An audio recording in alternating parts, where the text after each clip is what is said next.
Good morning সবাইকে। কেমন আছে সবাই? এখন বাজে সকাল 7টা। আমি আছি কল্যাণীতে, মাত্র 1.5 মাসের জন্য এসেছি। তো আজকে আমি যাচ্ছি একটু বাজারে। 7 দিনের জন্য ম্যানেজারশিপ নেওয়া হয়েছে। থাকি কল্যাণেরই একটা মেসে,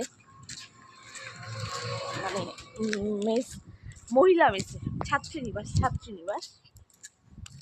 তো আজকের থেকে আমার ম্যানেজারশিপের দায়িত্ব শুরু। ভাবলাম কল্যাণীর বুকে সকালের পরিবেশটা দেখাই একটু। 2-1টা লোক ছাড়া সেরকম কোনো লোকজন নেই। এখন যারা একটু হাঁটতে বেরিয়েছে তাদেরই দেখা পাওয়া যাবে।